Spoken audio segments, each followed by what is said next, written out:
Hello. Hello. Mic check. Mic check. We're unmuted. Are we unmuted? Can you hear us? Hello from the gallery. Can I get confirmation that you're hearing us? Anyone? Bueller? Thank you, RDT. Aster?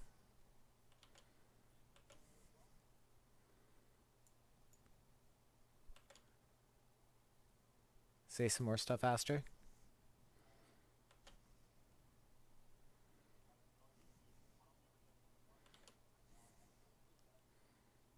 Uh-oh. They, they can't hear you. Oh,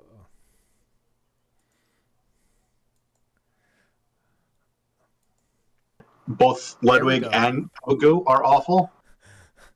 You're you're now live.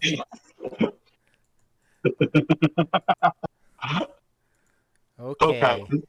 now that we got our technical difficulties out of the way, let's let's kick it off. So, welcome everybody. This is going to be the Extoforce Appreciation Hour, where we talk about how awesome Exto is.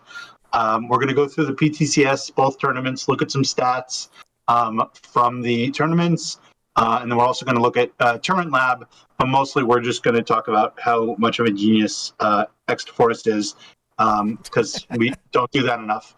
Um, so, uh, what do we want to start with, Exto? The Uh, PTCS Weekly?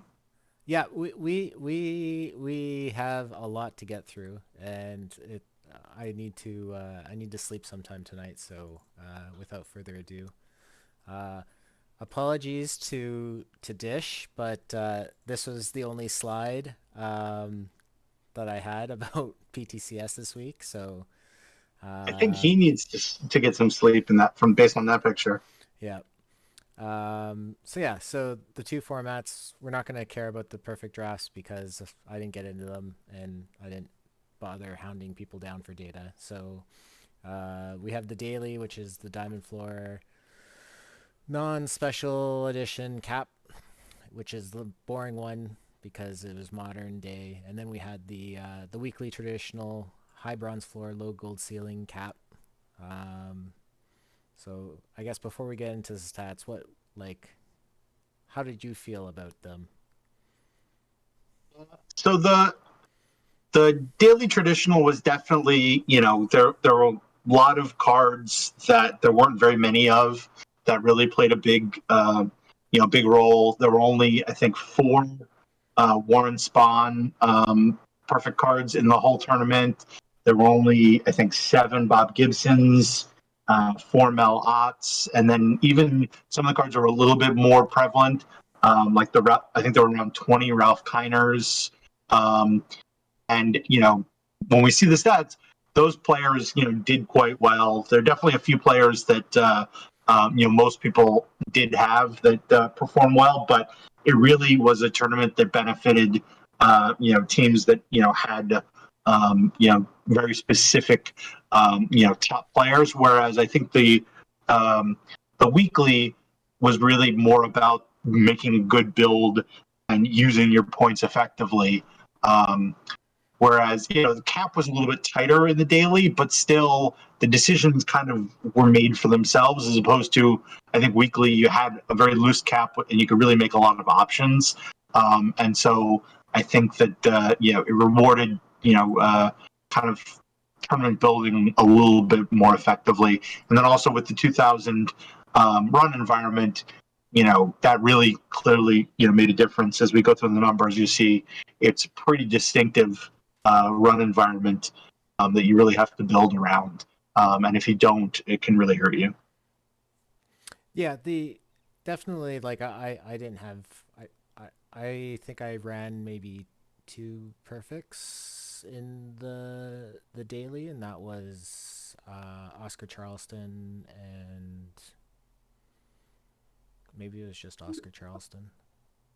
I Yeah, well, had and he was a good one run. I mean, he put up some really impressive numbers.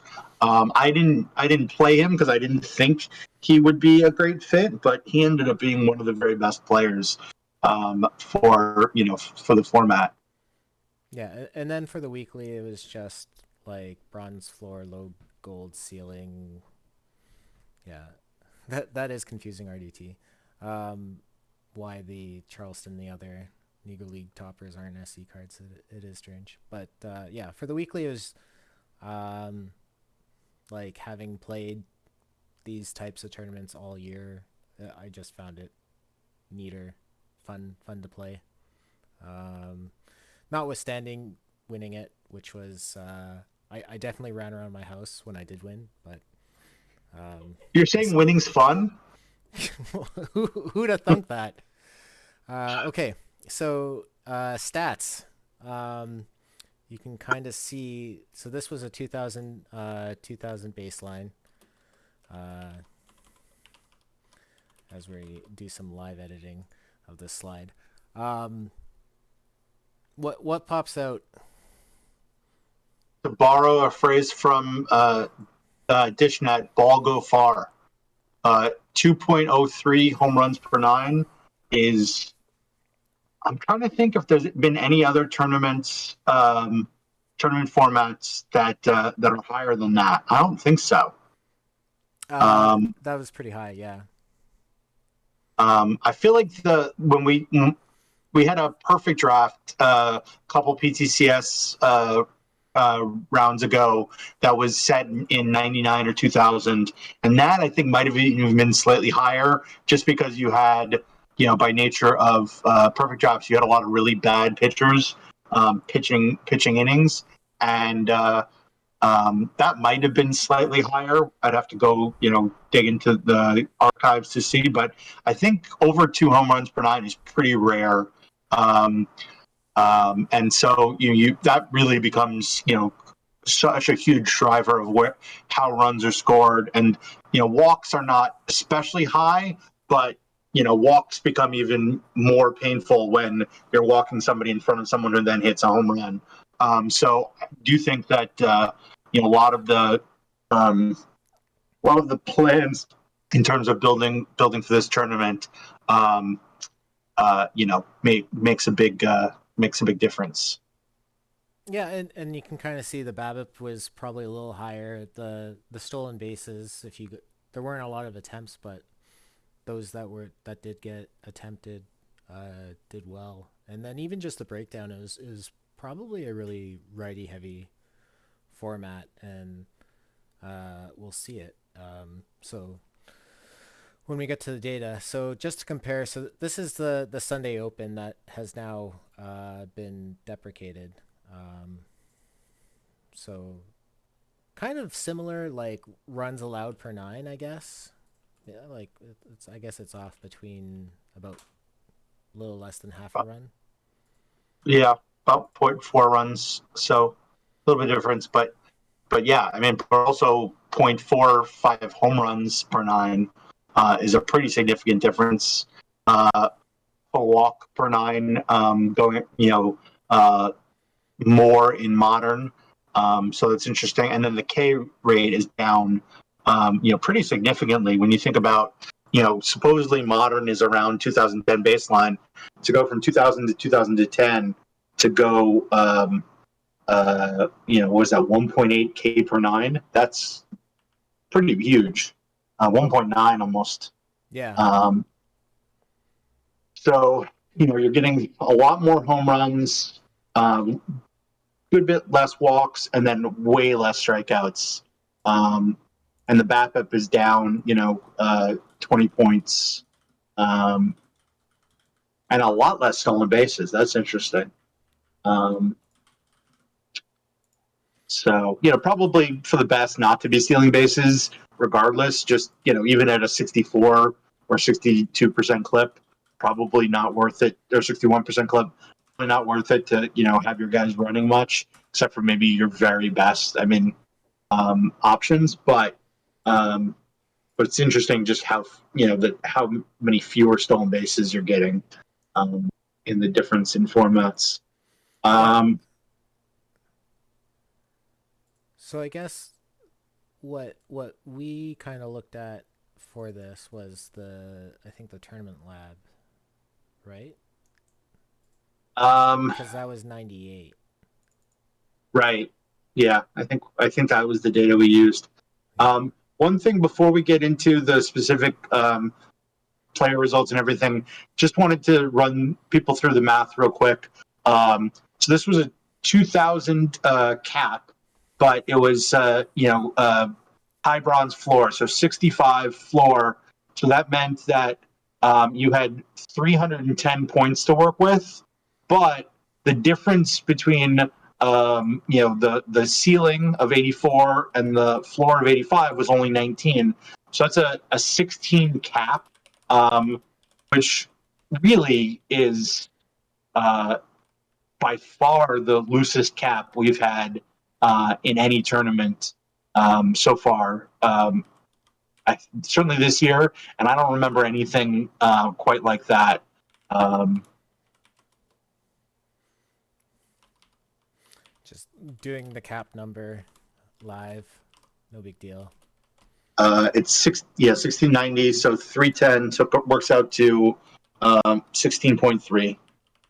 310 divided by what? 84 310 divided by minus. 19, because you've got 85 minus 84 minus 65. Yeah, divided by 19. That is a big cap. Yeah. So, one of the things is it meant that you're going to use, the full lineup of, 9 hitters and then 5 pitchers.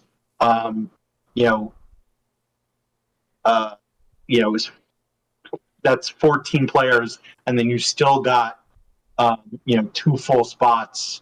And really, I don't think that, there are enough, 83, 84 players that you were really actually, that was the best option. I think, you were probably saving a few points.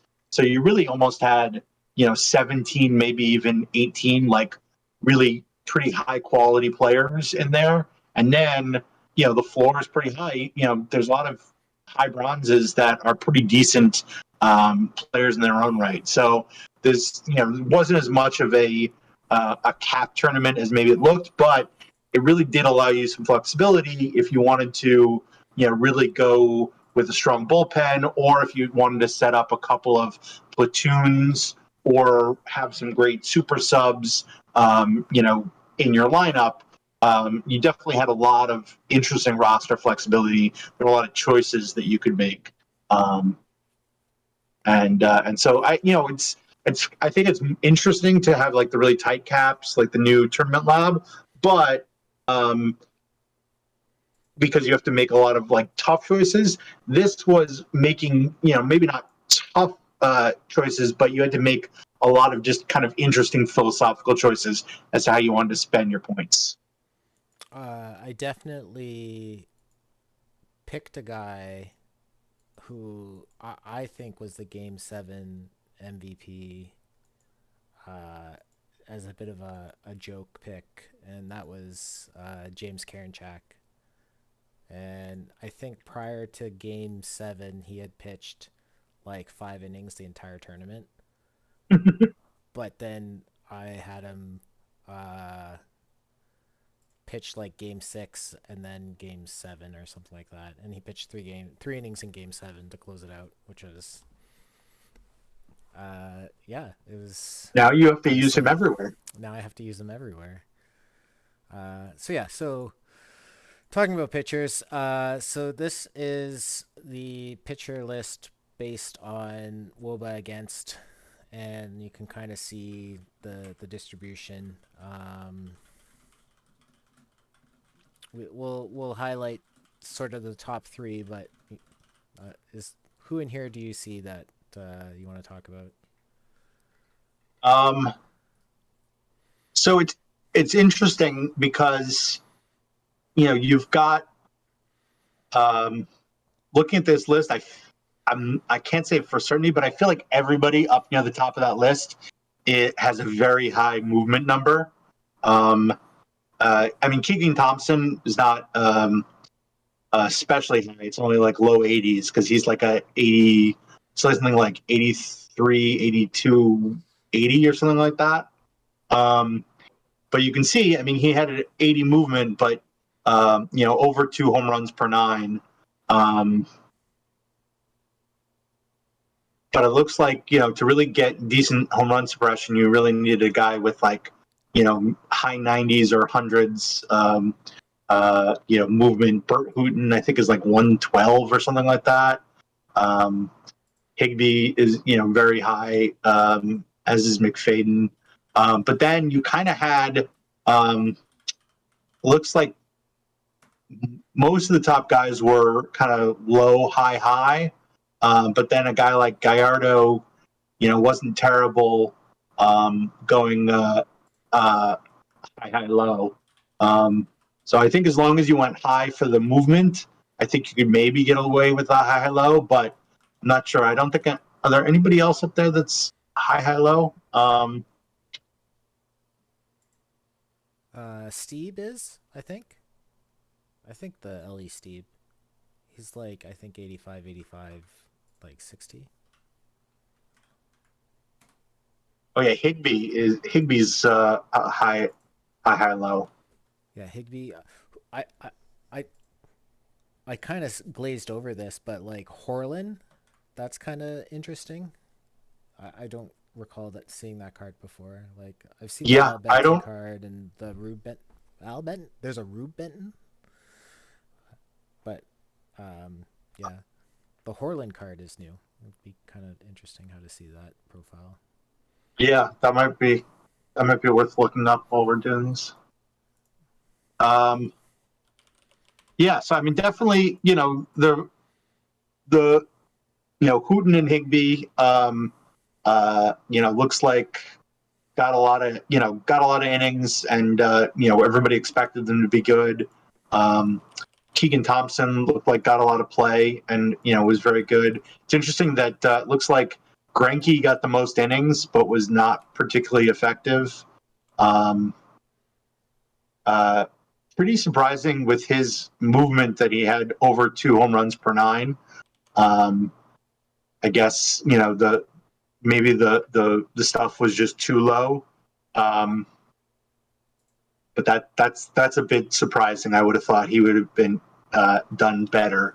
Um, Yeah, like Granky and Hooten are kind of almost identical in terms of their profile. yeah, But but I mean the difference I think is that Hooten is like high 50s stuff and like high 70s control, whereas Granke's below 50 uh, in stuff and like I think like low 90s control. So I just you know you've kind of talked about it a little bit in the past that below 50 may be like a break point where it just kind of falls off a cliff. And so I think in this kind of a setting where there's still a good amount of strikeouts, the average was like 7.5, and if Greinke's only getting 5 strikeouts per nine, that's just really hurting you. um, and even though his walk numbers were really good, somehow he's still letting up a lot of home runs. um, and so that's definitely hurt the people who are using him. um, so yeah, and so then okay, so let's take a look at Hooten. So this is the Hooten profile. The 50, 60. Actually, hold on. If we go back to here, we can kind of see the batting distribution. So Hooten is like facing 70-30. Or no, well, what? Sorry, that would be like 60-40. So he's not that splitty, and I think that, well, he is splitty, but that movement being so high, it almost doesn't matter. yeah, no, I mean that I definitely thought this was the best option for the format. Uh, but I just thought that profile was what going to be that home run suppression was going to be the most important thing. And I think of all the players that had, you know, at least passable stuff and decent movement, he had by far the best best. I mean, oh, sorry, let me start that over. Of the guys who had passable stuff and decent control, he was the one whose movement was just off the charts. So I thought that would really play. Um, and it looks like the numbers bear that out. And then we had Keegan Thompson, and I guess for him, the key was the reverse splits. I guess the wonky reverse splits. So Yeah. get So, you know, definitely having, you know, reverse splits is nice, but, um, you know, he basically got away with the, you know, letting up that many home runs because, you know, he both got a lot of strikeouts and, you know, he seemed to not quite walk as many as you might have thought, but yeah, so that's, I mean, it's definitely one of the strongest, you know, low gold, you know, pitchers. And I didn't think he was a perfect fit for this format. I think he would have been better, you know, in like, you know, modern settings, but he did pretty well. Um, and then and, you know, certainly one of the best options. this is kind of like the reverse of Hoot and Higby, uh, with the strong suppression and the reverse splits on the just the straight Yeah. up reverse splits. Or is he left-handed? I don't think he's Yeah. left-handed. No, he's already, it says it right there on his card. Well, Um, no, I struggle seeing stuff straight in front of me. so, I mean, also slight reverse splits. Um, and, you know, again, that really top of the line movement is definitely, you know, definitely seemed to be the carrying, you know, for this card. But it's interesting to see, you know, the top three pitchers, you know, look nothing alike profile wise. Um, you know, uh, to have like a low high high card, a high high low like Higby, and then a more balanced card. Um, to see all three be among the top options is pretty cool. There wasn't just kind of like one way, you know, one shape that best fit the format. I think, you know, movement was probably like the defining characteristic that you needed, um, and then beyond that, you needed either stuff or control to be really high as well, or you needed a balanced card, and really like among the balanced cards, Thompson just is like a step above. Like I don't can't think of anybody else that's anywhere close to like 80, 80, 80 among, you know, low gold cards. I think you're more looking at like, you know, 75, 74, 72 kind of guys for that level. Um, and so, you know, he really stands out as if you're going to go with a balanced profile, he has by far the best one. I think the new limited edition card, the Strasbourg, is around there. See, let me look up the Strasbourg. Oh no, he's 85, 75, 65. No, he is not. Well, I don't know. Yeah, 87, 76, 69. So, you know, again, that would have been a card that I don't think I would have liked for this format with, you know, with stuff kind of having um uh um stuff having less of a role, and then I would just feel like that this isn't the right. You know, I like that Strasburg card, but I don't think this tournament would have been a good fit. And you know, he just falls off. You know, in the wrong kind of the wrong ways. Yep. I just boosted myself. So is that does that sound better? Still quiet? Still quiet? I can boost myself some more.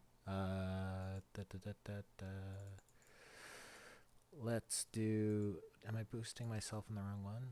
Edit filters, add filters, gain. Let's do this. That's probably better, right? Come on, The the XO, be louder. the quick brown fox jumped over the lazy dog. Do I need to go louder? Louder. I snailed it. Okay. Um. Okay. So, continuing on. Uh. Well, I'm just going to stop you real quick. So I there might be somebody I'm missing that I don't have, but of all the cards I have, there are only two pitchers that are low gold or lower that are 75, 75, 75 in stuff, movement, and control. Keegan Thompson is one of them, and the only other card that meets all three of those criteria um, is Seth Lugo, which is a high silver relief pitcher. So there's no starter, even close to that. I mean, Keegan Thompson is even 80, 80, 80. He's 81, 81, 79, but still nobody else. There's no other starter that's even 75, 75, 75. So the Al Benton, let me see. Do I not own Ben?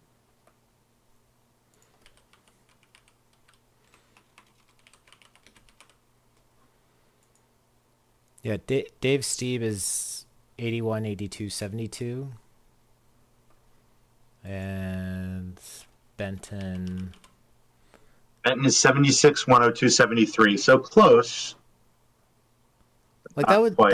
that would seem like a good profile, but I think the splits between the left and right is a little too Yeah, that much. yeah, that's a pretty splitty card.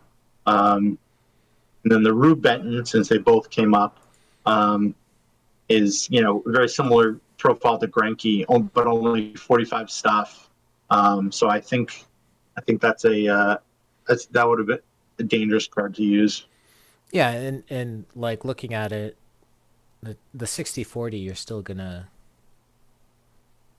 you're facing a lot of lefties basically still. Right. Okay, talking about batters. Here is I think it was top 15 batters by plate appearances sorted by WOBA. So I have the WOBA down. I have the BAT-R. I have zone rating by 1,400 innings played, and then sort of their WAR. Um, So are you telling me that Hack Wilson is not a good defender? Is that what I'm supposed to take from this? uh, eh, I would like to thank you for the victory because when I first shared my build with you, you called me crazy for playing Hack Wilson in center, and then you suggested who was it? Oh, Gorman Thomas. Gorman Thomas, who's now BFFs. I'm no longer BFFs with Hack Wilson. I'm BFFs with Gorman Thomas. Did you play Hack at DH I or think I think I had him DHVR VL. okay? Yeah, but yeah, I Yeah, played that Gorman Thomas both ways, and then Hack Wilson DHVL, and then backing up center field. okay. I love that it's a cap, but that you can afford to have a premier player like bat like that only DHing part time. But yeah, I mean he's one of the very best bats in low gold, and certainly for this he's also one of the highest power ratings. So I would have expected him to be a monster in this format, but you really just can't afford to. Um, uh, you can't afford to play him in center field, and he doesn't have any other outfield ratings, so you're kind of stuck with that. Um, and I really like this new Buck Freeman card, special edition. I've been trying to find ways to get him into various builds. Um, and then, Schwarber should come at no surprise, has the highest power um, for this level. And, Jack Clark has pretty high power and then also amazing eye. Definitely, not not really any surprising cards at the top. Um, I guess Moral's a little bit surprising, in an era with that many home runs, for him to be, he obviously doesn't contribute much on the defensive end, so it's all the bat, and the bat is still really good, even though Um, he's not a big power hitter. Um, The new abroad 80 card. Abreu. Abreu, There's a new Abreu 80 card. yeah, there's a plat for Abreu. Um,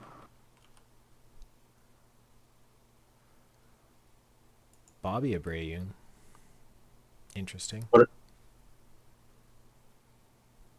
yeah, I think that was an interesting card. He's it's basically for the most part just kind of a light version of the 89 LE, but for a low gold tournament. Um, I think he definitely doesn't look like a lot of people played him. He probably is not in everybody's deck yet at this point. Um, So I think I did play Davy Johnson both ways at second base, and yeah, the -8 zone rating probably hurt me more than his home runs, but yeah, I mean, I just think that most of the second base options were just so bad, hitting wise. I mean, you look at what Rabbit Marinville did with the bat, and um, I just think you were probably better off with in this run environment. You were better off with a hitter at every position than defensive studs. Um, but I mean, yeah, because if you look, it looks like a lot of people went with Marinville, Austin up the middle, or Fletcher, um, and those guys just really provided so little offensively that I don't think the glove made up for it in an environment where teams are scoring 6.5 runs a game. I don't think the defense is going to suppress enough with good defensive up the middle. Um, but uh, but yeah, I don't. I just think the hitter, having a hitter at every position was just going to be more valuable. yeah, for some of the people in chat, like Teixeira was fifth, but he got cut off in terms of the plate appearance. He had 782, so it was pretty close. So yeah, not a lot of people, not enough people played him, I would say. But yeah, it was Cron, Freeman, Schwarber, Clark, Teixeira, Wilson, Gorman Thomas. Fun note: Gorman Thomas and Hack Wilson had about the same bat R, but Gorman Thomas was -0.6 zone rating. So you basically got Hack Wilson's bat with that could play defense. That's and at 9 less cap points. So for a tighter cap where you're looking for a pretty strong bat. I think that Gorman Thomas is interesting, especially if it's anything with a high home run environment. Um, I like that card a lot. Oh, Um, the other change I did was, let me see. I forgot who I had at shortstop when I first shared my build with you, that you also made fun of. But what was it? Was it Mike Gallego? maybe. And then what happened was yeah, no, I had Scott Fletcher, and so Okay. I upgraded from Fletcher. I dropped Loner Key. I had Pollock, AJ Pollock, and then I ended up going with my new favorite shortstop, Roy McMillan, who absolutely killed it at shortstop. Um, That is not a card I've thought a lot about as of yet. So I'll be interested to see when we look through your roster what he looked like. so let's talk about let's talk about hitters. So here's Buck Freeman, who was number one. Um, can play first base, can play right field, can destroy uh, right-handed pitchers, basically. Yeah, I mean for more for non-cap tournaments, I think that as a platoon bat at Bright Field, or I think he has first base eligibility as well. Yeah. Um, I think he's a really interesting option.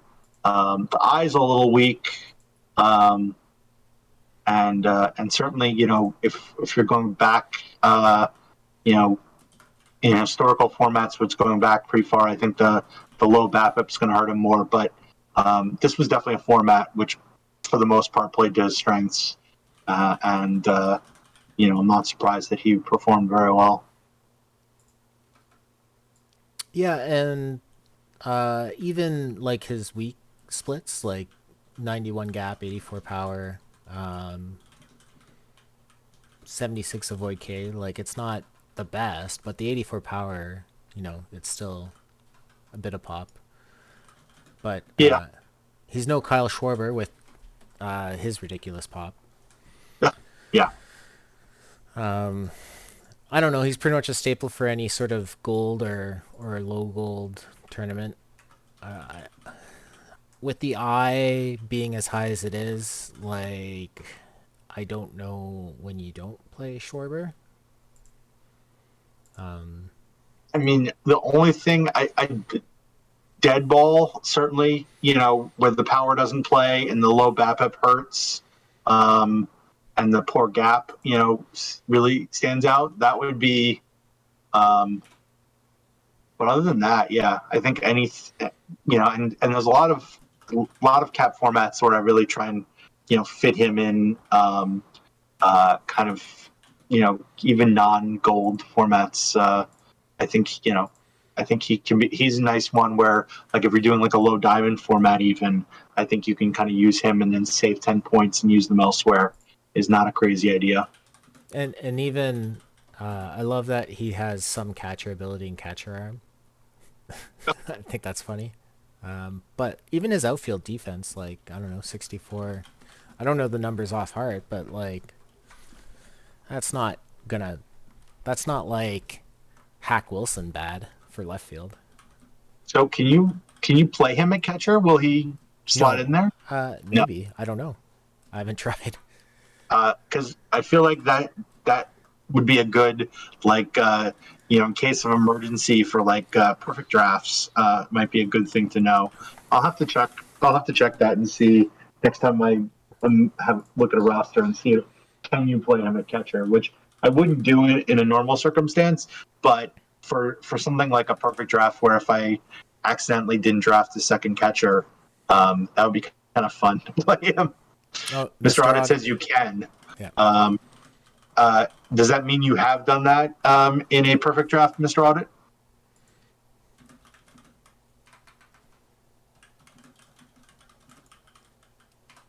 Yes. No. Medium. Slow. Not yet. Not yet. Okay. And then finally Jack Clark. So this is he was great probably before the tops cards came out, and obviously he still has his places because of the eye, because of the power. The weird reverse splits is interesting too. Yeah, I really like this card, and have been kind of loath to stop playing it. Um, but yeah, it's also a fun card with the odd splits where the eye is actually better versus left, but the power is better versus right. Um, I just think it's a nice bat that you don't need to necessarily platoon. Um, and the weak BAPIP and avoid K, didn't really hurt. Doesn't really hurt as much in this kind of environment where the power is really what plays, and you know strikeouts are not zero, but it's not quite as bad as a modern environment with like 9.5 strikeouts that he's just going to be striking out a ton. So yeah, I'm not surprised that he's one of the top cards. But it's interesting that you're saying he outperformed Kron, or just that he played a lot more than Kron. Yeah, he just played a lot more than Kron. Okay. Kron was the number one when I expand kind of the data set. Okay. So in a small sample size, Kron was even better. Okay. Yeah, yeah. Interesting. I don't think you could have really gone wrong either way. If you're going with Clark or Kron at first base, I think both were good choices. Oh, my cat jumped on my keyboard. Okay. So we restart. Um, so talking about the two who were in. So if you didn't pay attention or weren't paying attention or didn't care, Gabagoo and myself were in the weekly finals, and so this was my team. Who did I even have? I picked Sievers at first. So this is a breakdown of my teams and my team's performance, and talking about backups. There's Covington, Bresnahan, Miller, and Blauser. Um, yeah, Davy Johnson. I was crapping on him earlier, and apparently he killed it for me. Um, Yeah, those are some pretty impressive numbers. Um, Not surprised that Matthews killed it. Hack Wilson apparently didn't do as well in his part-time role. No, that's surprising. If he was only facing lefties, that he struggled, relatively speaking. The fact that he didn't really outproduce Wes Covington is um, fairly disappointing. And then I'm a little bit surprised that Sievers was a lot weaker than most of the rest of your bats. I mean, part of it is a lot of your guys just were like out of this world good, um, but Sievers being one of the worst of your kind of guys that you had in there for his bat is pretty surprising. Um, To be fair, he was at first base, and what number was he? He was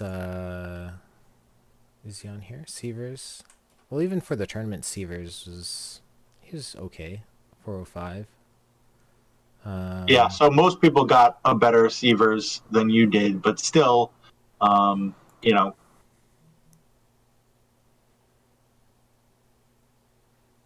yeah, yeah. Snail's right. Probably wasn't the smartest play to play hack VL only, but so who are you using as the V right DH then? Freeman.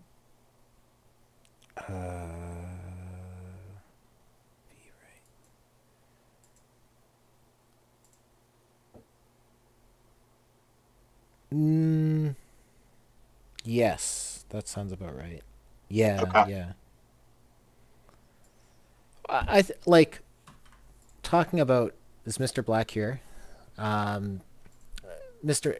Black, yeah, he's here. So, talking about like the optimal lineup and platoons and stuff, and for caps, I find it really hard to fit platoons in, and like it's I would almost prefer running a more balanced lineup, and you can kind of see that, right? Like Davy Johnson's right-handed bat, Matthews left-handed, Colavito right-handed, Schwarber left, Gorman left, Freeman left, McMillan right, Hack right, Seavers right. So, um,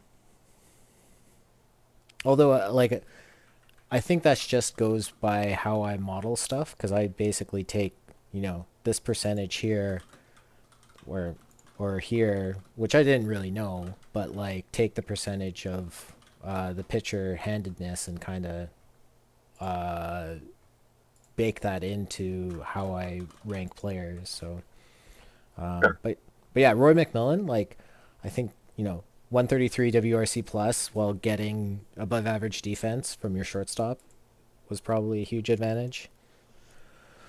Um, I'm kind of glad I didn't play Blauser, who I was thinking of playing originally. Um, Yeah, and Bresnahan was kind of just a guy. It was guy to run, and apparently I didn't have his base running sliders correct, but it's only 80 plate appearances, so hardly an exhaustive amount of samples. Anything else? Um, I certainly wasn't one of the top 15, but how did the 83 Tulowitzki, which was definitely a offensive forward card and not very good defender, did he get much use in the stats? He looks to have been the third most used. People used Furcal. No, first one was Frankie Austin, then it was Raphael Furcal, and then it was Tulowitzki. And Okay, and then what kind of production did he end up with? he had a 21 BADR and a minus 16 zone rating. Ooh, Frankie Austin had a minus 43 BADR and a 10 zone rating. And Furcal had a minus 12 BADR and a 10 zone rating. okay. But yeah, McMillan had a minus 6 BADR and a 16 zone rating. So he seemed to be good. It was seemed to be the right choice. So yeah, pitchers. So who did I go with? I went with Greinke, and you can kind of see Greinke was not good. Um, I went with Hooten, and I went with uh, Morton, McFadden, and then I think I did Morton and then Gallardo. So yeah, Danny McFadden was basically. I feel like I outslugged my opponents on Watson. Yeah, yeah, I that's mean, 11 innings. Who knows what's going to happen? I think that's just super super small sample size. Um, I had him on a like he was my stopper, so he was right. always in, and yeah, the 4 home runs per nine. But even then, But like the Watson card shouldn't have been that bad, right? I don't think. no, I mean that's just crazy bad luck. The Greinke having 2.7 home runs per nine in 56 innings, um, when he has like over 90 movement, that's pretty surprising. Yeah, it's just fun with small sample sizes, but you could see Karen Check with the 12K per nine. Yeah, I mean Ooh. Greinke 102 movement, uh, and he let up 100, and he let up 2.7 home runs per nine is kind of unbelievable. Um, I think Morton and Gallardo are in the 90s, and they let up less home runs. Um, Clay Yeah, Bryant getting 0.47 home runs per nine in 19 innings is pretty impressive. But 10 walks per nine. uh, I love I love crazy small sample numbers. They're fun. yeah, yeah, I was pitching around it a lot. I guess I don't know. Yep. So now, Interesting. Yeah. So it definitely does look like, I think you're right, that your offense carried you, and then a few of your guys, mostly McFadden. McFadden was really good, and then everybody else was just kind of kept you in the game. 8 ERA with 4.7. Was that? Oh, that is Clay Bryant. Yeah. Those are some Those are weird just numbers. absurd numbers. His BABIP wasn't even that bad. I'm so confused. What? He Let's go walked look an at the. awful lot of guys. So what are some comparatives? I should probably normalize these stats, but yeah, like FIPS around 6, home runs per nine. Yeah. That. Huh. Well, okay then. Uh, yeah, Greinke. It looks like Greinke was pitching like it was T-ball for a lot of people, Mr. Audit. So now we have Gabagoo here. Let's look at the Gabagoo batters. So for him, I guess he wasn't playing. Let's try to divine what his. Can we skip this part? No, you should be happy that you made it. I'm So guessing he. he copied you with Davey Johnson and Kyle Schwarber in receivers, and Eddie Matthews and Wes Covington, and then didn't copy you with the rest. Yeah. Uh, Uh, wow. So Mickey Tettleton was on fire. Who was his other catcher? Oh, the tennis.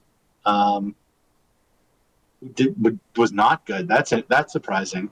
Um, Whenever I watched Dish do the breakdown, uh, it was just, oh, Mickey Telton has hit another home run, and I was like, oh my goodness, no.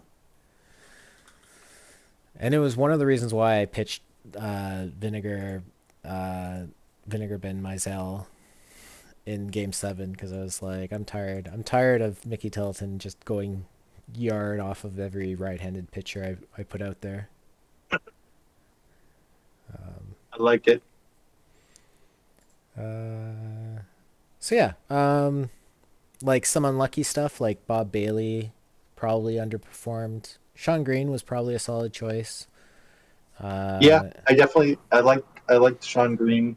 I just think Buck Freeman is probably better, and I don't think you lose that much in terms of cap points. No, Cap went similar. Buck Freeman's a little bit weaker defensively than Green, but you know, I would say I would say they're pretty close. Um, and I wouldn't mind terribly if you're moving things around to try and get both of them in there. Um, but I don't think you have to. I mean, I think there's a lot of good options. Um, but Like it's I interesting. go ahead. Oh no, I was just going to say it's interesting that it looks like Gabagoo went much more defensively up the middle with Rabbit, and then I guess he split the difference with Rabbit and Davy Johnson, just hoping that Rabbit could play both both sides of second base, while Davy just stood there thinking about his home runs, and then Adam Jones in center field definitely as a defensive play. Um, Like Neither really contributed much with the bat, but looks like probably had a pretty strong influence defensively. yeah, like maybe Gabagoo can mention in chat, but to me this seems like a good a team that would beat more balanced teams, I guess. Just because of the more emphasis on defense. Or maybe we'll see in his pitchers in his pitch selection. So Steve Hooten, Joe Page was probably a good one. Jackie May was probably a good one. Like you can just see you could see the WOBA against numbers.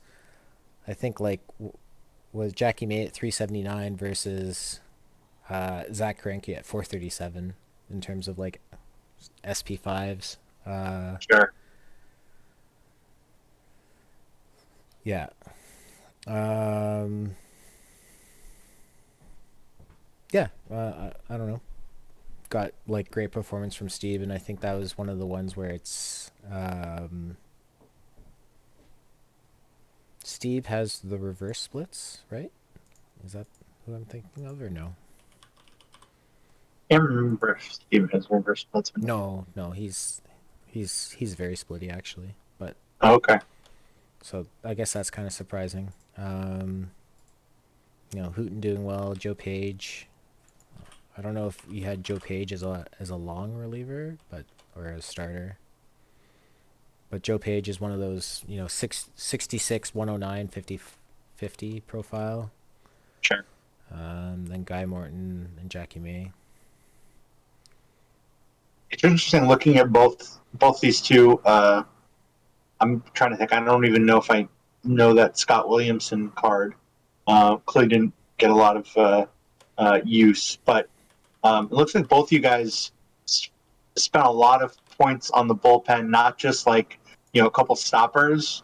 Um, like I went with like a couple of really good like stopper cards, basically like a sixth and seventh starter essentially as stoppers, and then I kind of went with a lot of the good high bronze cards filling out my bullpen, and it looks like both of you guys kind of had several more kind of stronger relief options, and I think that was probably a good call, especially for a 128 team tournament where you had a loose cap. Probably made sense. Like I probably tried to sneak an extra platoon in at the at the expense of my bullpen, where I probably might have gotten more bang for my buck. Kind of having some more bullpen arms might have been a better build. Yeah, I think like what Vandermeer is this All Star? Yeah, okay. So yeah, Gabagoo. I think both of us we both kind of. Did you even like how many pitchers did I have? 1, 2, 3, 4, 5, 6, 7, 8, 9, 10, 11. Did I not have a pitcher show up? I'm so confused. Because 1, 2, 3, 4, 5, 6, 7, 8, 9, 10, 11, 12. Did I go 11 in the bullpen? 2, 3, 4, 6, Are you just 7, 8, realizing this now? 9, 10, 11, 12, 13, 14. No. Did I not have a pitcher pitch? Maybe I messed up. I probably messed up. Probably it was probably an error in cut and paste. Or hold on, did I have someone listed? Ooh. Wait, no. I'm kind of confused. What is going on? Oh, I'm missing. I'm missing someone. Oh, hold on. This doesn't change anything, but it's still, for completeness sake, we'll do some live editing here. Let's just do that, and then apparently I had Christy Mathewson as well in the bullpen. Okay. Did He, he? Did you use him much or? yeah, apparently you could tell I was paying a lot of attention. There we go. Christy Mathewson threw 31 innings pitched for me. Um, Huh? And very effective 31 innings out of the bullpen. yeah, yeah. So yeah, I think it was like the reason why Karen Chak. I think I was using Mathewson and Mizell as the two stoppers. Sure. And then I had Karen Chak as one of my middle relievers. But with how bullpen deployment was, it didn't. Karen Chak like barely pitched, just because of how the AI wanted to leverage him. So for the last few games in the finals, I think I swapped Karen Chak out into the stopper role, and I think I demoted Mathewson, and then ended up like moving guys around, like starting Mizell in Game 7 and whatnot. But yeah, this makes a lot more sense. But so. So yeah, so this is all we have for the PTCS weekly. I like to hear you say that's all when we've been talking about it for an hour now.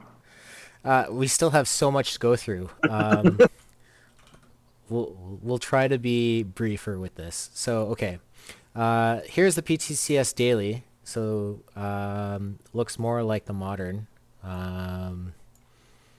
Let me just copy and let's do this. Paste this here. So it was even like worse run environment than modern Sunday Well, Open. the interesting thing was the degree to which the home run per nine was and the runs and the runs allowed per nine were significantly lower in what otherwise was a modern run environment, and the Ks were down, um, the walks were down.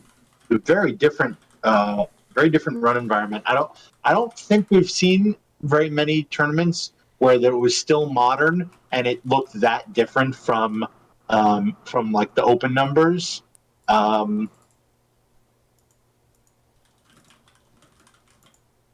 so Yeah, I'm pretty surprised by that. yeah, and then just kind of looking at this is a much more exhaustive list of the pitchers that were there, but you can, one of these things aren't like the other, which one of these things aren't the same. Everyone playing Tom Glavine, almost Yeah, 1,500 innings pitched in the tournament. Um, I thought that was kind of then funny. Bullet Joe was the second most. Yeah, Bullet Joe. Yeah, Yeah, and then Ule. yeah. I think I ended up playing like Bumgarner and Schilling and Glavin and Leiter even. Um, Maybe Oral. I didn't play Bullet Joe, and I think that probably hurt because even though he didn't really put up very good numbers, I think just having the two way. But even like his bat is what, like a silver equivalent. Yeah, I mean that's the problem. Is these days, Bullet Joe's bat is below what a 90 overall, a floor guy is gonna be. So I think if you were playing him, you're maybe like just like an extra pinch hit. But even then, like you're you know really like there were you probably every hitter on your team was probably going to be a better hitter at this point in the season than Bullet Joe. So I think if you were pitching him, you were pitching him because he was one of the best pitchers that you had available. But I think there's a decent number of guys that are higher up on that list that were pretty cheap, or at least before we got all those Legends cards in the missions. When they announced this BTCS, I think you could have picked up a lot of these guys, Ben Sanders and Ray Collins and George Uli and Glavin. You could have picked them up for between like 25 and 35,000 points and put together a pretty good roster. And then Schilling and Bumgarner were maybe like 50, 60,000. Um, and like Gidry, you could have gotten like for like 60 or 70,000. The big ticket items were even Brashin, who I was surprised at how well he performed on here. He was under 100,000. He was a guy I was looking at picking up but never did. And But then Spawn and Gibson were the two big expensive options. As I said at the beginning, there were not very many of either in the tournament. Um, I think Cleveland Flying G's, who um, made it to who won the tournament, I think had a Spawn, um, and I think a few of the people who had Gibson did pretty well. Draglefred was in the semifinals. He had a Gibson. Um, I lost the Flying G's with both Gibson and Spawn, so both kind of did pretty well. But maybe I was expecting Gibson to be like one of uh,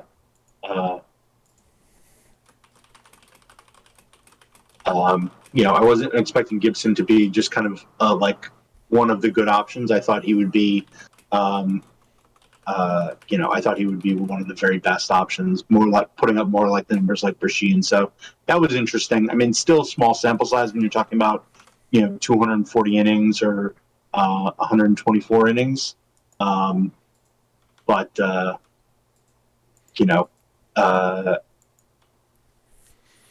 And then I think that was a little surprising. for the batters, if you had Kiner and if you had Gehrig, they were probably good for you. Um, I think I played. I had Williams and Ruth. I had Ortiz that I picked up. I'm still looking for Tony Fernandez. I don't think I'm ever gonna get him. I think I was playing Bancroft, um, but nothing I would say that like really kind of pops out. I guess the surprising part is just uh, you know how not mediocre, but like Jackie wasn't really gonna dominate. Parnell, which I don't think I used, but I could have, was about average. And I think I got to whatever. I got to the first cat no second cash round. No, I got Kelvin Escobar. That was 19 to 32 or something like that, or 32 to Right. 64. So RDT, there were only four aughts in the tournament, and so it would be very unlikely um, to make it in the top 15 in plate appearances. Um,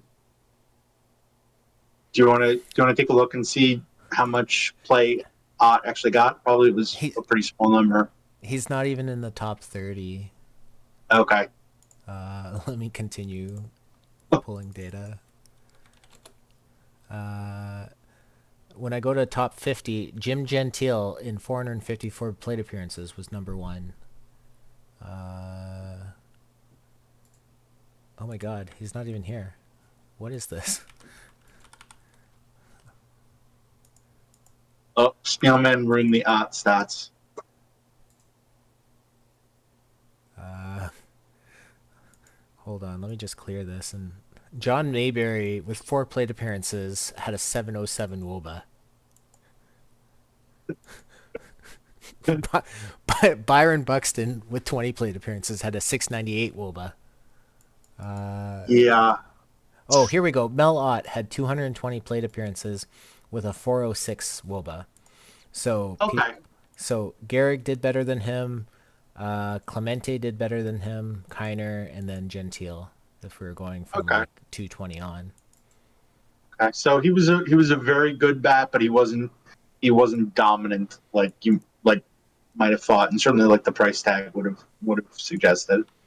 But your model didn't love Ott as much as I thought. I thought his profile was going to do better than what your model said, but I think he ended up coming in pretty much in line with what your model predicted, um, which was a good bit below Kiner and Gehrig. Um, Charleston, that I'm surprised that he was as good as he was. Yeah, in terms of sort of batter predictions, I had Mel Ott at like a 118 WRC plus, with like the other guys being around 130. So he was up there. He was like supposed to be fifth best. Sure. So Okay. Anything else you want to talk about the daily, or should we move on to Tournament Lab? Tournament Lab. Saturday tournament lab is now low silver with a 1300 cap, 1930 run environment, and no DH. And then what's the cap number for this? I feel like it's right around 7. Let's see. Let's do the math again real quick. So 1300 minus 1040. Um,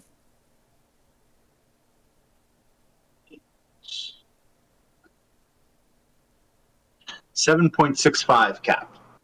So that's among the tighter caps that we've had. It is no DH, and 1930 you only need 3 starters, so that makes it a little bit easier. You're talking about 11 primary spots that you're trying to fill, and you really don't need much of any points in the bullpen. And if you skimp on your backups, then you're still kind of splitting up those points among 11 spots. So you definitely have to kind of pick and choose and use some kind of iron or maybe bronze cards in some key roles. Um, so yeah, so it's kind of wanted to try and create for this tournament lab a um, really kind of challenging cap build where you really had to pick your spots of where you were going to use your points, and um, interesting looking at the run environment. That actually looks very similar to what we had in the PTCS daily, um, with the 1.15 home runs per nine. The K per nine, kind of similar to the dead ball era. Is pretty darn low at 3.25. Walks are um, also very low. I feel like that's even lower than what we've had in dead ball. And the run environment is um, still pretty high because the errors are up a lot. So even though the ERA is under 5, the runs allowed is still nearly 6. Um, so definitely, interesting run environment. I don't think you need to, um, completely go power heavy because there's just there's not a ton of home runs. BABIP players are definitely going to be, probably valuable. But I think defense is important, and then pitching. I guess stuff's not really going to be that important. You still probably want pretty good movement, and then decent control. But I don't know that you really want to spend a crazy amount of points on pitching. I think you're going to get more bang for your buck getting better, better hitters slash defenders into your roster. Yeah, and like Snailman said, there's a lot of actually good uh, iron cards now that are pretty good, like Bullinger and all those guys. So looking at Yeah, kind of no, there are definitely some a lot more fun cards. I liked for hitters. I really like this new Mesoraco card in at catcher is a fun option. Um, and yeah, pitchers. There's definitely a lot of good pitchers that don't cost you a ton of points. Um, but I think like for my initial build for this, I had like my 3 starters being like you know, 73, 72 kind of level guys. I think looking at some of the teams that did well, I might drop down and do, uh, maybe some high bronzes and, try and save some points and, upgrade my hitters a little bit. yeah, I tend to struggle because I like to go like heavy in the pitching. I like to invest as much as possible in the pitching, but you can kind of still see it, like Necro doing well, Harshman doing well, but Bobby Witt, that's really surprising. Cleffer, I feel like he can get away with, like maybe that's like a investing enough, and then Patterson, but like I don't think Blank works out, but this is super small. These numbers could change Yeah, I quickly. don't know. I definitely wouldn't go down to, um, Negro was a guy I used and it looks like he did pretty well. I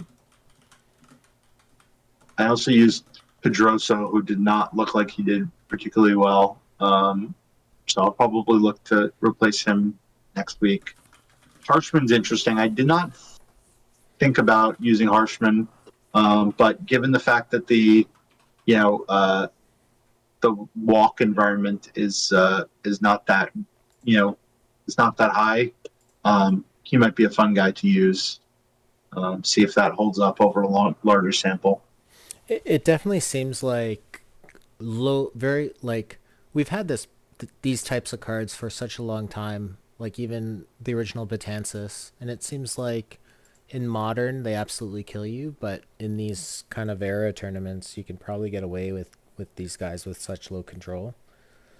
as long as you can kind of dominate the strikeouts. Okay, let's finish up. Surprise. Weekly top tens. Okay. So I think it's been a couple of weeks since I you know, presented these. Not a lot has changed. So I'm not going to go into a whole lot of detail on these, but just wanted to give people updates on, this is weekly. Um, yeah, I don't really have anything much special to add. I finally cracked the top 10 again. What's my number? I think you're up to like three now, if I remember Yes. correctly. Yes. Um, I'm good at this game. Um, and then dailies. Daily's interesting because we're really getting to a point where um, the top 10 in daily from week to week doesn't change very much. Um, there's like you can see on the top like seven teams, um, you know, are making into the top 10 more than half the time. Whereas, in weekly, like I think I'm the only person who has made it at least half the time. So it's just, that the order changes um, uh, in the daily, except, I mean, uh, Red Eclipse somehow is just at the top and pretty much every single week. Um, his streak of three straight wins was beaten this week though by Isidafo, who um, people don't know, Florence Baycats. This I think is probably one of the most impressive feats of the entire year. Finished first in daily this week and finished first in weekly, which I kind of just assumed was pretty much impossible because to play almost every weekly, which I think he played 18 out of 22, um, it's just I to be able to fit in that many dailies. I think he played 38 dailies, which is nowhere near as many as most of the people who play the dailies regularly. A lot of times, Red Eclipse is usually in the low 50s for most of them, um, and then Mr. Audit sometimes is even up to like 60 tournaments, um, and you know to make to be able to compete with people who are playing 15 to 25 more of the daily tournaments and to finish ahead of them, and then also to finish at the top of the weekly is just unbelievable. I think because I was really blown away last week that Draglefred was in the top five of both, and then for Isidafo to be first in both is just really, and was top 10 in one of the perfect draft categories as well. So that's quite an amazing week. Hats off to Sidafo. Um, and then I think also uh, Charles was top 10 in both weekly and dailies this week, which is pretty impressive. And then in terms of perfect drafts, I cut off the numbers a little bit, mainly because after like the top five in dailies and then the top two in weeklies, there were just a ton of um, uh, there's just a ton of teams tied. I think there's like 12 or 13 teams tied with three top tens in the weeklies. And then in the dailies, there were like 8 or 9 teams tied at four. So I, didn't want to try and smash all that into one slide.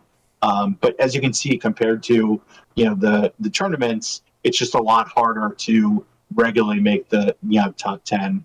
Um, and then just the overall, we're starting to with 28 weeks in the books. We're starting to get into some pretty high numbers. With I'm up to 30, so slightly over one a week, which just kind of seems crazy.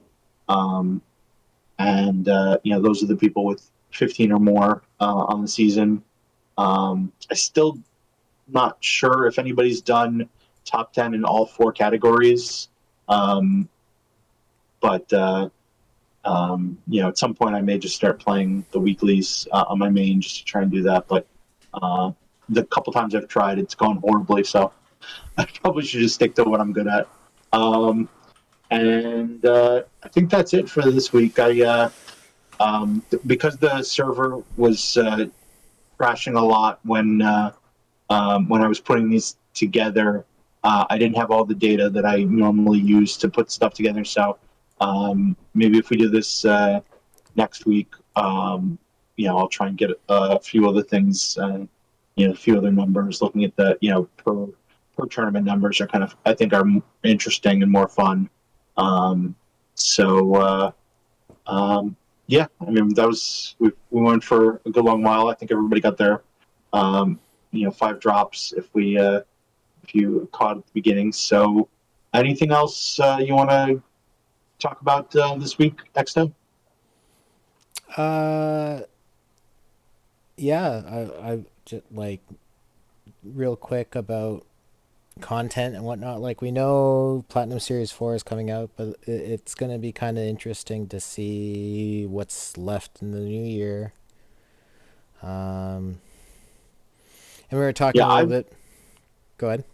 oh no, I was just going to say I'm pretty confident in the theory that there's one more kind of like maybe multi-week content, or mission kind of set coming. Obviously, not anything as expansive as Platinum or Cooperstown, or Build a Lineup, but I just think they're going to do something, maybe like what we had at the end of last year, where there was like 4 straight weeks with like 5 missions that sort of vaguely had a theme. Um,